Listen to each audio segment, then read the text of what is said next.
No sé si se queda por aquí. Yo por mí, si está quietecito y no mancha. Bueno, esta mañana estamos conociendo cómo se están aprovechando las posibilidades de la inteligencia artificial en diferentes sectores. Hemos visto la salud, hemos visto el fútbol.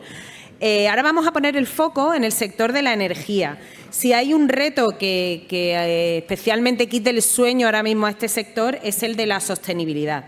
Y en esa dirección se están centrando muchos de los casos de uso de la inteligencia artificial.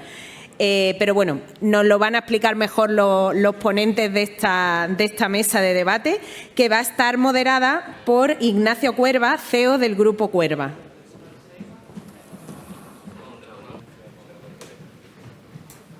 ¿Ahora? Sí. Pues muy bien, muchísimas gracias. Nos falta uno de los componentes de la mesa, que como se suele decir hoy día se están microfonando. Aquí está Óscar. Perfecto. Bueno, muy bien, muchísimas gracias por vuestra asistencia, por supuesto al Congreso, nuestro agradecimiento por contar con una materia como la que vamos a hablar ahora mismo en la mesa redonda y darle el hueco y la importancia que bajo nuestro punto de vista tiene. Y es que el sector de la energía en su conjunto, pues posiblemente sea uno de los últimos grandes sectores económicos en llegar a esta revolución de la digitalización, pero al ser un sector tan transversal y tan importante y estratégico, dedicarle, digamos, un espacio de tiempo con personas como las que tenemos la suerte de contar hoy y con las empresas con las que tenemos la suerte de contar, va a ser sin duda una buena oportunidad para conocer un poco la visión de lo que es un sector en plena transformación, no solo tecnológica, sino desde otros puntos de vista de la fuente y del vector principal que la mueve, ¿no? Y bueno, les voy a hacer una presentación súper rápida, porque si tuviéramos que tirar de currículum estaríamos aquí un buen rato. Los 5 ponentes con los que contamos tienen un currículum extenso y realmente rico, pero presento a Beatriz Batanero de Minsait Indra, directora de energía en esa multinacional española, a Beatriz Crisóstomo de Iberdrola, Global Head de Innovación en esta compañía eléctrica absolutamente buque insignia y gran multinacional española, Óscar García, CTO de Adaion Smart Grids Solutions, Daniel Morales, CEO de Ingelectus, y finalmente José Antonio Martín, Technical Advisor de Inteligencia Artificial en Repsol Technology Lab. Tras esta fulgurante y rapidísima presentación, voy a intentar dar una primera ronda de preguntas en torno a lo que yo creo que puede ser de interés en su aportación para cada uno de ellos, y a partir de ahí os ofrezco total libertad de que si queréis en cualquier momento pues, complementar, discrepar, en el buen sentido de la palabra, y aportar cosas que nos sean de utilidad, podemos romper en cualquier momento la línea de tener que intervenir en estricto orden, ¿no? O sea, que yo creo que una mesa abierta para dialogarlo y construir un poco sobre ello, ¿no? Empiezo por ti, Beatriz. Desde una empresa tan grande y tan transversal como es el Grupo Indra y en concreto Minsait, la visibilidad vuestra en torno de la transformación y de la interacción entre la inteligencia artificial y la energía, pues tiene muchas aristas o muchos nichos o específicamente destinos donde realmente la interpretación y cómo está afectando esa transformación puede ser distinta. Dentro de esa visión un poco transversal y rica en torno a lo que es en su conjunto el mundo de la energía, desde Minsait, ¿qué estáis viendo en vuestros clientes? ¿Hacia dónde se están moviendo y dónde realmente se empieza a acelerar un poco todo este tipo de transformación y de retos, ¿no? Muy bien, buenas tardes. Pues mira, precisamente este año, desde Minsait, solemos hacer, cada año un informe multisectorial de algún tipo de tecnología y demás, ¿no? Precisamente este año se ha hecho este informe sobre la inteligencia artificial. Y bueno, aunque ya se hará oficial, porque todavía estamos haciendo entrevistas con todos los players a nivel multisectorial, de administraciones públicas, de telco, de energía y demás, Sin duda, el mercado de energía es el más maduro. O sea, es el más maduro en cuanto a la aplicación de la inteligencia artificial tradicional, ¿no? Y la visión artificial. O sea, el mercado de energía lleva pues, más de 20 años los clientes con el desarrollo de modelos de mantenimiento predictivo, del tratamiento de imágenes, por ejemplo, para la poda de árboles o, por ejemplo, en la construcción de un parque para identificar si los obreros tienen puesto todos los EPIs de seguridad o si están pasando en zonas restringidas. Para identificar fugas, por ejemplo, en las tuberías, ¿no?, de gas o de agua. O sea, están muy maduros el mercado de energía en cuanto a IA tradicional y visión artificial, ¿no? Pero en lo que respecta a la IA generativas, pues más o menos todos los sectores avanzan por igual, ¿no? Se están haciendo pruebas de conceptos, se están empezando a hacer los primeros proyectos, pero todavía todos con bastante prudencia, ¿no? Y en lo que afecta al mercado de energía, que aquí, bueno, luego mis compañeros de las distintas empresas del sector pues también aportarán todo lo que están haciendo ellos. Pues es que, bueno, no sé si los asistentes en esta mesa conocen un poco cuál es el paradigma y por qué se está aplicando tanto la inteligencia artificial en el mercado, ¿no? Unas breves palabras para aquellos que no estáis muy metidos en el sector. Nosotros venimos de una generación que, bueno, se genera la luz, se transporta y se consume, ¿no? Entonces, ahora, con toda esta entrada de las renovables, añade muchísima complejidad al sistema. Lo primero porque las renovables no se pueden predecir, si hay sol o no hay sol, no se puede predecir tanto la generación, ¿no? Y luego, a la hora de gestionar toda la red, pues ahora hay muchísimos, cientos de miles de recursos energéticos distribuidos por toda la geografía, ¿no? Todo el mundo ya va teniendo un panel solar que vierte energía a la red, todo el mundo un coche eléctrico, es decir, que está cambiando totalmente el paradigma de la energía. Y entonces, en todos los sectores energéticos lo están utilizando en toda la cadena de valor. Lo están utilizando tanto para la inteligencia artificial, para el diseño, por ejemplo, de los emplazamientos, para el mantenimiento predictivo. Se está utilizando, incluso hay un compañero nuestro, lo comentaba, una prueba que estamos haciendo dentro del IAS Fortés con Iberdrola para identificar las aves que están en peligro de extinción y parar los molinos, la generación eólica. En fin, hay muchísimos casos de uso que desde hace muchísimo tiempo las eléctricas están acometiendo.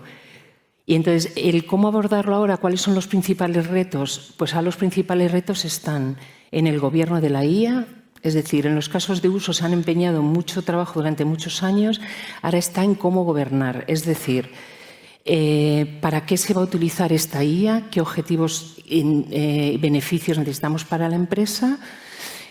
¿Cómo medir los resultados? ¿Cómo hacer que sean sostenibles? La ética también, tener auditorías éticas y lo más importante es la trazabilidad. Si, por ejemplo, la IA generativa que es capaz de crear cosas, ¿qué le ha llevado a esa IA a tomar esa decisión? Entonces, eso yo creo que va a ser el gran reto y en lo que estamos apoyando más a las empresas del sector. Muy bien. Vamos con Beatriz Crisóstomo. Beatriz, encantado de tenerte por aquí como Global Head de Innovación de Iberdrola. Una compañía que bueno, es evidente que es una utility clásica, porque es una utility ya de mucha antigüedad y de mucha presencia en el mercado. Clásico, sí. Y en ese sentido, una ruptura, digamos, del paradigma de la energía, específicamente en este caso de la electricidad. Bueno, vosotros habéis sido siempre una eléctrica muy marcadamente avanzada y con mucho foco en la innovación.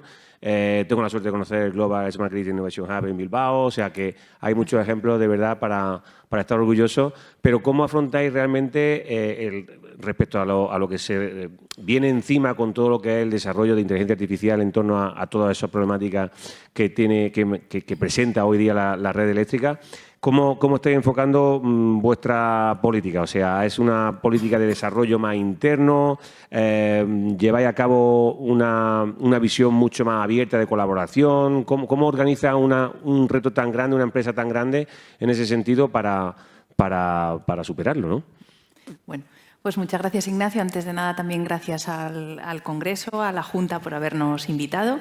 Yo creo que una cosa importante, y es que ahora hablar de inteligencia artificial es absolutamente el tema de moda, pero creo que en el sector energético y en todos los sectores es algo en el que ya veníamos trabajando muchos años, pero yo creo que más calladitos. Ahora lo que estamos haciendo es acelerarlo. Es verdad que con el ChatGPT se aceleró en los medios de comunicación y ahora pues, estamos sacando a la luz. Pero a mí siempre me gusta hablar en el sector energético dos grandes hechos relevantes. Uno, lo comentaba mi compañera Bea, la parte de las energías renovables, esa apuesta, y yo hablaría de otro que afecta a toda la cadena de valor, que es la digitalización.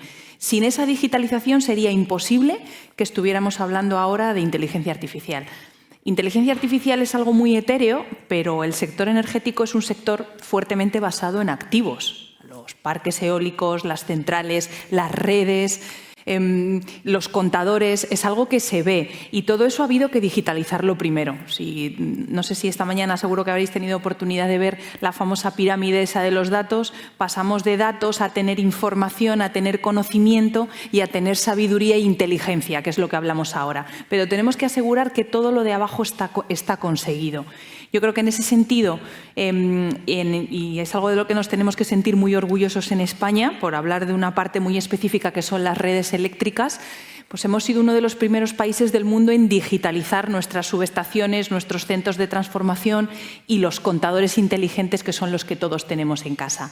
Eso es muy relevante porque hace que la forma de producir energía ha cambiado mucho. Antes era unidireccional, a los clientes de la energía se nos llamaba abonados, nosotros recibíamos una factura pero no teníamos ninguna capacidad de interacción. Entonces, esa digitalización nos permite conocer qué está pasando en nuestras redes, qué está pasando con nuestros consumos y es lo que hace que nosotros podamos ofrecer nuevos productos y servicios. Tú comentabas antes, en un sector muy clásico, cómo de repente ahora interactuamos con nuestros clientes y les damos la posibilidad de que ellos elijan tarifas, elijan diferentes tecnologías para producirse su energía. ¿Cómo organizamos todo eso dentro de una gran compañía? Pues a mí voy a centrarme en un proyecto en concreto, que es el de inteligencia artificial para la transición energética. Es un consorcio que ha recibido la financiación de la Secretaría de Estado de Digitalización y de Inteligencia Artificial como proyecto faro del sector energético y ahí estamos trabajando 18 agrupaciones. Entre ellas está Minsight, la Universidad de Granada, otras universidades, centros tecnológicos, y estamos abordando cómo la inteligencia artificial, muy enfocado a casos de uso, puede ir transformando el sector. Pues en la generación renovable, lo comentabas tú antes, lo difícil que es predecir cuánto vamos a generar, porque una cosa muy importante es que la energía que necesitan nuestros clientes tiene que ser segura y tiene que llegar en el momento en el que la necesitan. Hay formas parciales de almacenar, pero en principio nosotros tenemos que hacer que la oferta y la demanda siempre casen. Entonces, predecir el recurso eólico, por ejemplo, o el recurso solar, como bien sabéis cuando se intenta predecir el tiempo, pues tiene sus variabilidades. Entonces, ahí la inteligencia artificial sí que lleva muchos años prestando un servicio y eso vamos a ir mejorándolo.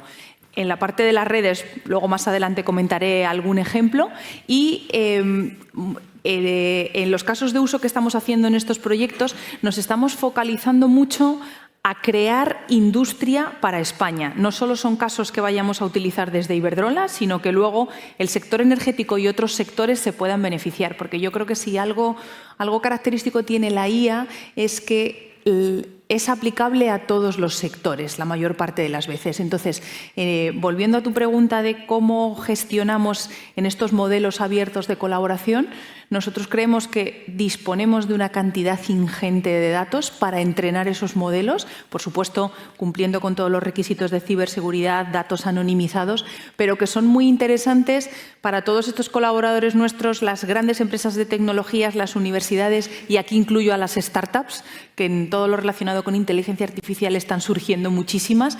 Nosotros les ponemos esos datos nuestros a disposición, muchos datos de operación también, para que puedan entrenar estos modelos y al final conseguir que sean los más lo más precisos posibles, cuando hablamos de generativa, que tengan el menor número de alucinaciones posibles. O sea, que creo que ese mensaje de colaboración hay que darlo, porque si no es verdad que en un entorno tan complejo es difícil de avanzar. Muchísimas gracias, Beatriz. Pues mira, precisamente hablando de startups y de colaboración con grandes empresas, como es el caso de Adaion, Óscar, bueno, de hecho hay una experiencia en marcha precisamente con Iberdrola en ese sentido, súper interesante. Pero ha citado Beatriz, yo creo, uno de los puntos precisamente clave cuando en el sector empezamos a dar pasos más en firme hacia el desarrollo de aplicativos y de la última capa, digamos, en los casos de uso.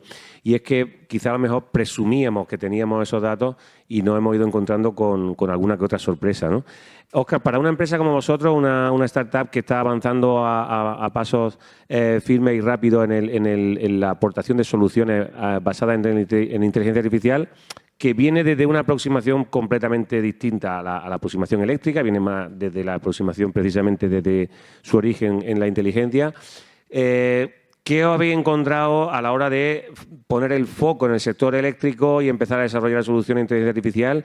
¿Y cómo es el reto que citaba Beatriz en torno precisamente a la materia prima de los datos, ¿no? ¿Cómo se construye todo eso y cuál ha sido vuestra experiencia en ese sentido?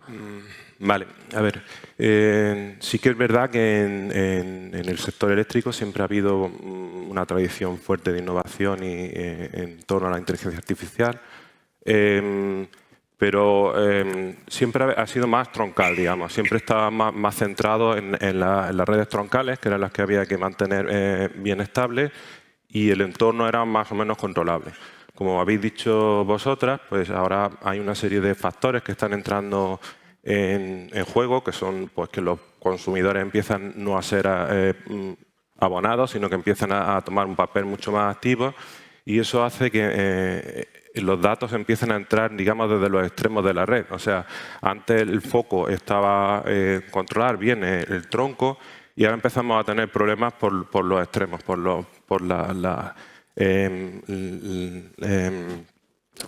sí, la propia red de baja tensión. Entonces, en cuanto a ahí sí que hay empieza a haber un cierto problema de integración. La solución está en la interoperabilidad de datos y en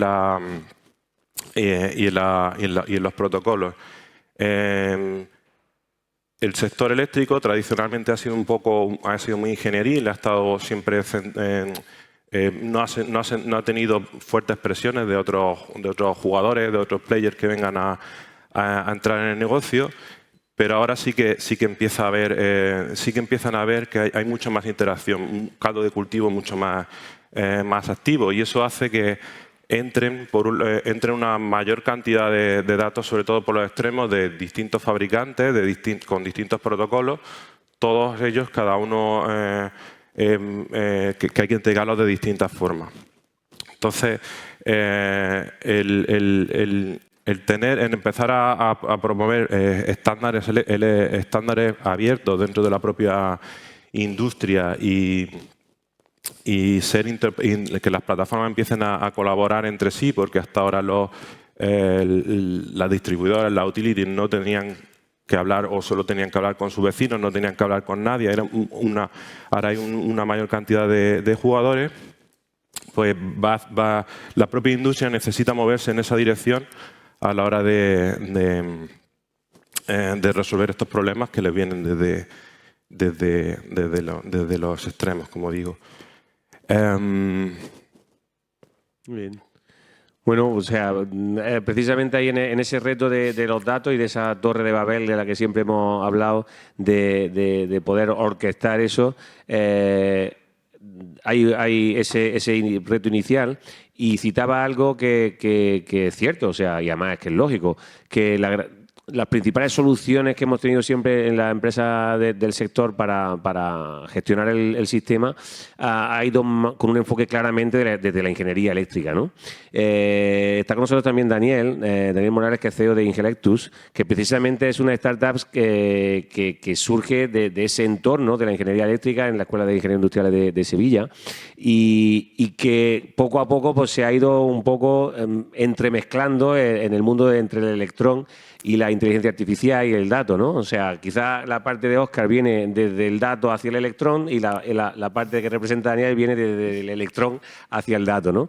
¿Cuál es vuestra visión? Porque además tenéis una fuerte, evidentemente, base de relación con el mundo de la academia y de la universidad. ¿Cuál es vuestra visión en torno a lo que desde un origen eléctrico, digamos, habéis ido encontrando a la hora de abordar el reto de ir moviéndose hacia este tipo de tecnologías, ¿no? Bueno, primero quiero dar las gracias, Ignacio, por la introducción y por estar en esta mesa con este plantel de tan alto nivel, ¿no? La verdad es que nuestra visión, el reto de la energía, lo podemos focalizar en esa transición energética que está ocurriendo y cuya red de distribución, me voy a centrar un poco en la red de distribución, va a ser gran protagonista en el futuro cercano, si no lo es ya. Esta transformación energética que ya hemos comentado anteriormente, en la que se introducen energías renovables, almacenamiento, electrificación de demanda, damos protagonismo a los usuarios finales, está cambiando por completo cómo gestionamos redes, ¿no? Y yo creo que ahí es donde está el gran reto del sector energético, ¿no? Centrándome en la distribución eléctrica, se han comentado ya, por ejemplo, algunos de los vectores que creo que son claves, la digitalización y la generación de datos de calidad, ¿no? En todas las capas, o sea, desde la instalación de sensores hasta la captación del dato, los data lakes, cómo se cuidan esos datos. Nosotros vemos que la digitalización es un vector clave. Hay otro aspecto que yo creo que también va a tomar bastante protagonismo y es la computación edge. Creo que las redes de distribución tienen una característica, es que son muy grandes. Estamos hablando de millones de clientes, miles de centros de transformación. Querer gestionar todo eso de forma centralizada quizás sea una forma de abordarlo que ahora mismo no casa mucho y se está pensando ya en poner inteligencia en los centros de transformación, en el edge. Este enfoque, por ejemplo, casa mucho con la tecnología IA. Ahora hablo un poco de la tecnología IA. Para mí la tecnología IA es una herramienta más. Es una herramienta súper importante que vemos que tiene un potencial que ahora mismo no tiene techo, porque hoy sabemos cosas que se pueden resolver con IA, pero es que dentro de 6 meses salen cosas que te sorprenden constantemente, ¿no? Entonces, es una tecnología que ahora mismo no se le ve el techo y que evidentemente hay que aprovechar todo este conocimiento. Y, por ejemplo, poner tecnología IA en el edge para controlar de forma autónoma es una visión como muy futurista de la red, pero que probablemente en unos años estemos hablando de algo así, ¿no? En este sentido, y se ha comentado en la mesa que efectivamente el sector lleva mucho tiempo apostando por inteligencia artificial, efectivamente, dentro de todo lo grande que puede ser la inteligencia artificial, y sí quería hacer una puntualización, y es que sí que creo que está enfocada desde ese punto de vista, pero sobre todo para herramientas y me centro de nuevo en la distribución o transporte, planificación, mantenimiento, herramientas de back office, de análisis. Ahora, la operativa da un poco más de miedo, sobre todo por el tema de responsabilidad. Es muy importante tener esa trazabilidad, ¿no?, de qué decisión se ha tomado y por qué, y en un sector que es muy tradicional en ese sentido. Tan tradicional que, por ejemplo, tecnologías como la electrónica de potencia, que tiene unas posibilidades muy amplias de funcionar. Uno de los trending topics es que el sector energético quiere convertir la electrónica de potencia en una máquina síncrona. O sea, queremos que sea como un generador convencional, porque nos da miedo tocar algo que está funcionando. Y también por abordar un poco ese sentido, cuando hablamos de generar de datos, efectivamente, necesitamos generar esos datos para controlar o para poder aprender. Pero en el sistema eléctrico tenemos unos datos que son relativos, porque si hablamos, por ejemplo, de intentar controlar un sistema cuando se hace inestable, ¿cuántos blackouts hay en España de los cuales yo pueda aprender? Los hay contados. Entonces, efectivamente, creo que, por resumir, creo que la inteligencia artificial está aportando mucho valor, sobre todo en aquellos ámbitos que no están en la operación en tiempo real, porque creo que además, siendo además un sector estratégico, etcétera, etcétera, nos va a costar todavía ganar esa confianza en poder delegar ciertas responsabilidades en la IA. Muy bien, Daniel. José Antonio, en el caso de Repsol, la verdad que es un caso que para mí tiene mucho interés en conocer cómo lo estáis abordando este tipo de cosas, porque Repsol, o sea, en el buen sentido de la palabra, ha sido una compañía petrolera, o sea, y lo sigue siendo. ¿Cómo una compañía tan grande en un sector tan estratégico se adapta, digamos, yo lo he comprado como si estuviéramos surfeando y vienen 2 olas de golpe gigantescas? O sea, ¿cuál cogemos y cómo las cogemos, no? O sea, ya es una revolución en el paradigma de las fuentes y de la transición desde el carbono hacia las renovables y hacia otras fuentes de energía. Y simultáneamente, y sin tener tiempo para preparar esa transición o para abordarla de una manera, una revolución absolutamente tecnológica que a los que ya vienen históricamente en el sector les está, digamos, sorprendiendo y están haciendo un gran esfuerzo por agarrarlo, ¿no? ¿Cómo desde una compañía como Repsol se aborda esta especie de doble reto, digamos, gigantesco, ¿no? Muchas gracias. Sí, casualmente estaba pensando ahora justamente sobre eso, si es una casualidad o una broma del destino que se junten 2 cosas tan trascendentes como la transición energética y la llegada masiva de la IA. Ambas son cosas fundamentales para la especie. Y bueno, en cuanto a Repsol, pues Repsol es una compañía multienergética. Entonces tenemos una complejidad bastante grande. Tenemos nuestra parte de oil and gas, nuestra parte de energías renovables y de nuevas formas de energía, hidrógenos, biocombustibles, y mantenemos una actitud además de neutralidad tecnológica. No estamos casados con ninguna tecnología particular y es lo que intentamos seguir manteniendo. Entonces, somos bastante observadores de lo que está ocurriendo e intentando mantener una apertura de miras para tener un balance. Ahora, sobre la IA, ya lo estaba comentando Daniel, cuando hay temas técnicos de por medio se ven muchísimos efectos. Yo hablaría de la IA en 2 tipos de IA, que ya desde hace tiempo pues la hemos visto, que es la IA débil, débil porque de alguna forma no es general, y la IA fuerte, que es la IA de propósito general.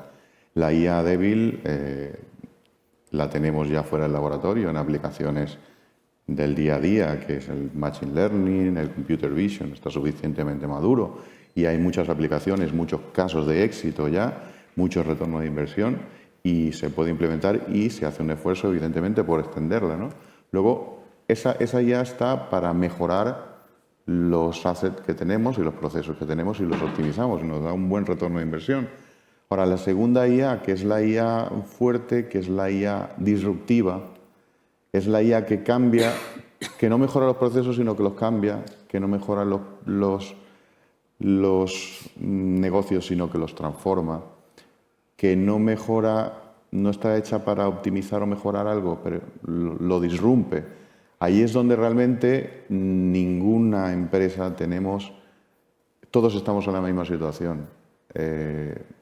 Tenemos que tener una tranquilidad, un pensamiento estratégico en este momento para poder verificar realmente cómo lo absorbemos, qué casos de uso implementamos. Tenemos colaboración con la Universidad de Granada en temas de fiabilidad y afiable, y es muy importante porque cuando estamos en operaciones no es lo mismo predecir con un margen de error una recomendación de un producto en marketing que tener una central eléctrica o una central química o un complejo químico y errar en una temperatura o en una presión. Entonces, tiene que ser fiable, tiene que ser explicable hasta dónde podamos llegar. En ese caso, cuando me estás hablando de los datos, sí es verdad, hay muchos datos, pero sobre todo hay datos que no es porque se vayan a generar de forma sintética, sino que la IA, al ejercer acciones sobre el entorno, genera un tipo de datos diferente al que hay grabado. Con lo cual, esos datos serían importantes para generarlos, pero no están en este momento, porque todas las assets industriales, los elementos de control o las plantas químicas generan unos datos en un estado estable, estacionario, y no podemos realmente utilizarlo para todo el beneficio que querríamos. Con lo cual hay que ir utilizando una transición más o menos lenta y allí viene la tecnología de los digital twins y los simuladores, que es muy importante. Muchas gracias. Muchas gracias, José Antonio. Bueno, lo acaba de mencionar él, que es una palabra en el sector muy repetida, no solo en el energético, prácticamente en todos los sectores, pero específicamente en la industria y en el mundo de la energía, el gemelo digital.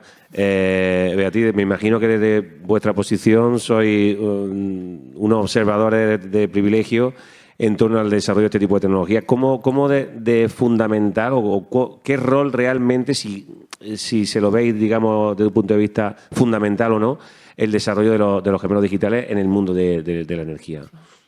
Bueno, como han comentado todos los compañeros, ante el gran reto, ¿no?, de las smart grids, ¿no?, de las redes eléctricas, que necesitan ser flexibles y dinámicas, los gemelos digitales van a ser necesarios, por no decir imprescindibles, ¿no?, porque se necesita un escenario de simulación del entorno de real, ¿no?, para ver cómo es el comportamiento del sistema, ¿no?, qué ocurre ante una predicción de una generación muy alta o un consumo muy alto. Nosotros, por ejemplo, incluso también para crear estos datos sintéticos, ¿no?, tenemos un ejemplo que a lo mejor es muy...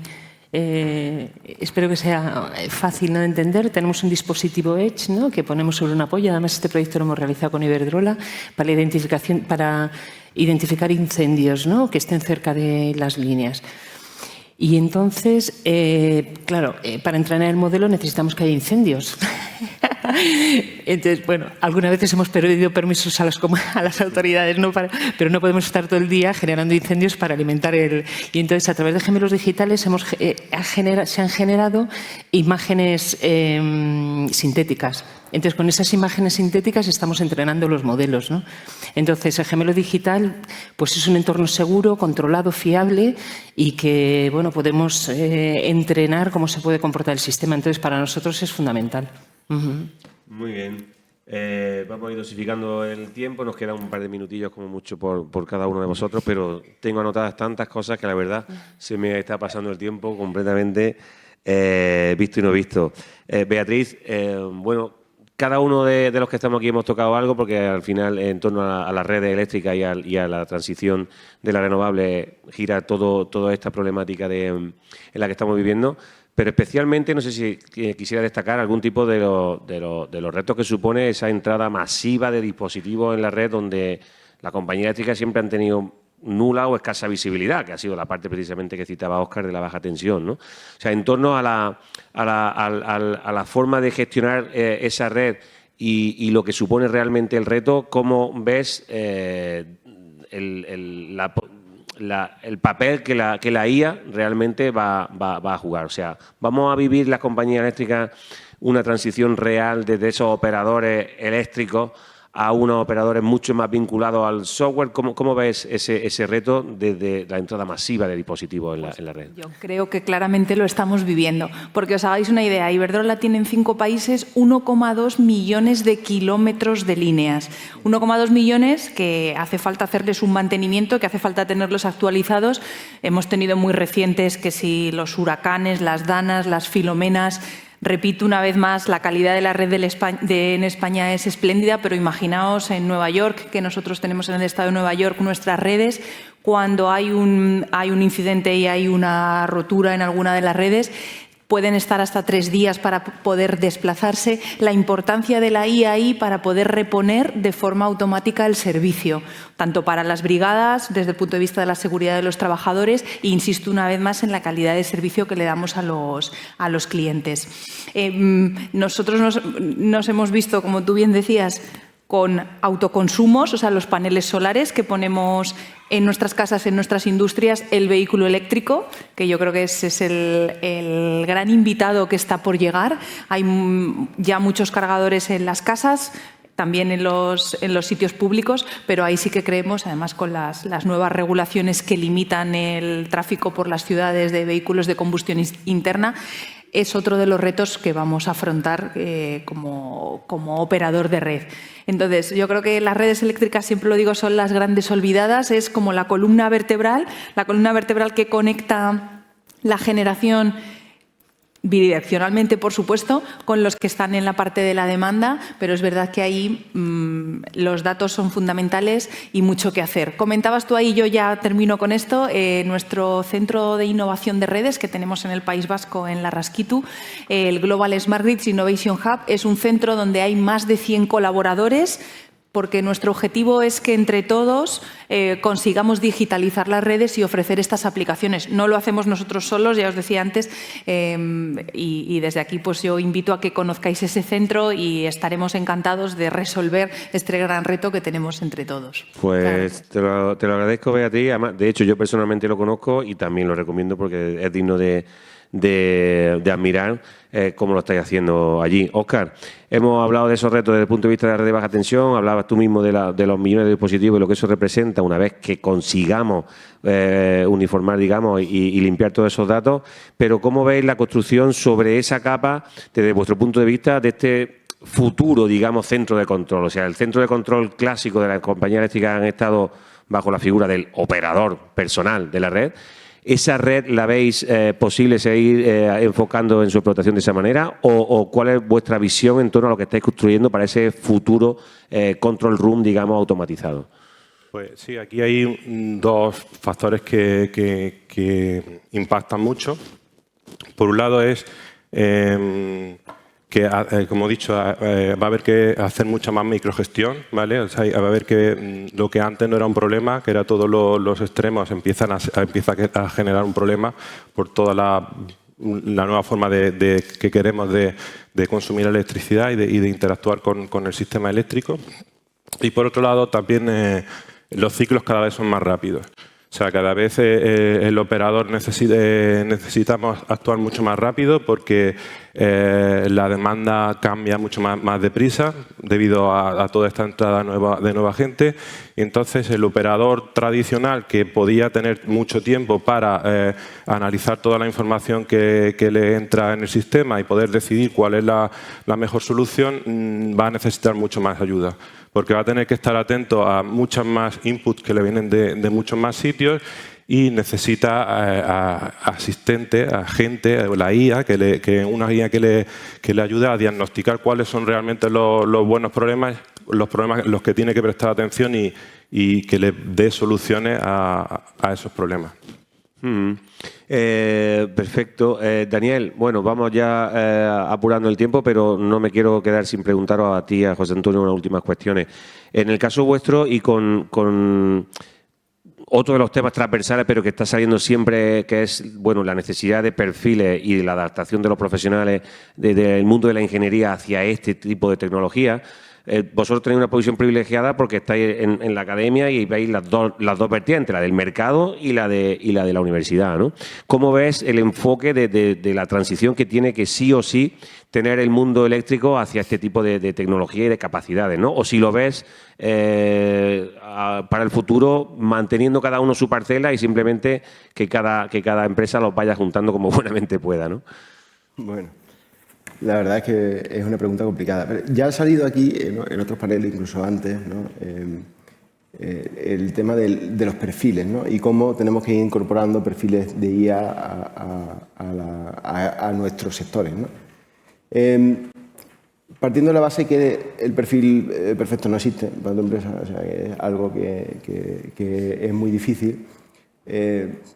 desde Ingelectu la visión que tenemos es que hacemos un approach a la IA, pero dirigida, es decir, muy pensada de cómo debemos resolver un problema. O sea, aplicar IA para resolver cualquier cosa no suele valer. Y se comentó antes en el panel de salud que era muy importante conocer bien el problema y que el perfil se empape de lo que está ocurriendo para poder afrontarlo con una tecnología que te pueda valer para resolverlo. Y en este sentido lo que vemos es que desde la universidad salen perfiles, por ejemplo, que desde Ingelectu contratamos, que pueden ser un perfil eléctrico, un perfil de teleco, etcétera, que ellos sí que tienen herramientas para después convertirse en ese perfil perfecto que nosotros queremos. Y donde vemos que hay diferencia es cuando ocurre, por ejemplo, interacción empresa-universidad. Es decir, la empresa tiene esas necesidades, en muchos casos, por ejemplo, como en el de la IA, está incluso a la vanguardia, la universidad conoce las ecuaciones matemáticas, está a la vanguardia de muchísimos conocimientos. Entonces, esa interacción, y cuando esa interacción ocurre y hay perfiles que es un win-win, es una situación de beneficio para ambas personas. Entonces, vemos muy positiva esa interacción, creemos firmemente que las herramientas están, los ingenieros salen. Por poner algún ejemplo, podríamos decir, por ejemplo, en mi empresa entró un ingeniero eléctrico y teníamos que entregar un proyecto esa misma semana y hablaba con él y me decía, no, esto se puede automatizar, esto se automatiza y se hace en 2 horas. Vamos justo, esto está complicado. No, confía, tú confía. Estuvimos hasta el día antes sin tener un resultado de nada, pero a partir de ahí se automatizó todo y hubo luz. Y era un ingeniero eléctrico, o sea, él utilizaba herramientas porque tenía esa curiosidad. Entonces yo creo que efectivamente los perfiles técnicos están, pero lo que sí tenemos que tener es algo intrínseco, o debería ser intrínseco de los ingenieros en general, y es que debemos de tener esa curiosidad de explorar cosas nuevas, ¿no? Como puede ser la IA. Muy bien. José Antonio, ir el último siempre va en contra de los tiempos de respuesta y nos vamos a tener que ir acelerando. Pero no me quiero quedar sin preguntarte, como antes decíamos, en esa transición tan importante en Repsol, ¿cómo se organizan los desarrollos y la implantación o la adopción de una tecnología como la inteligencia artificial? ¿Eso se organiza de manera transversal? ¿Eso se organiza por líneas de negocio? Y si nos pudieras dar un poco esa visión para cómo lo estáis afrontando y la de algún caso de uso que crea, que tenemos mucho interés en una empresa tan variada y tan importante como vosotros, en donde estáis ya trabajando con éxito. Sí, bueno, la organización de cómo se gobierna, se despliega y se fomenta en los casos de uso, pues es compleja y dependerá de cada compañía. Y cada compañía se han hecho muchos modelos en varias empresas en España.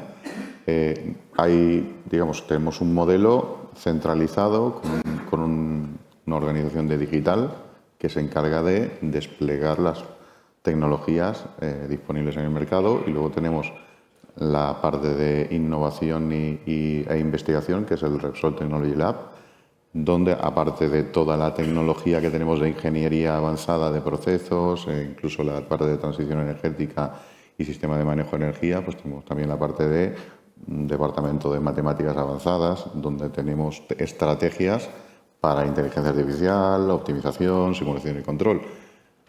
Algunas veces funcionamos de forma transversal y otras veces de forma vertical. Depende mucho también de la madurez de la organización y del tipo de negocio. En industrial, por ejemplo, pues podría ser más aceptable que haya una vertical y se apoye desde arriba. Luego, desde tecnología, pues somos más verticales. Entonces, terminamos siendo un poco oblicuos en ese sentido, ¿no?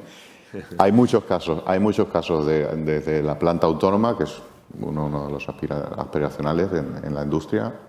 Y bueno, para finalizar, creo que hemos sido coincidentes en palabras bastante comunes, que serían automatización, autonomía y delegación en las máquinas. Y yo creo que para realmente asegurarnos un futuro con eso, tenemos que tener una IA confiable, si no va a ser complicado.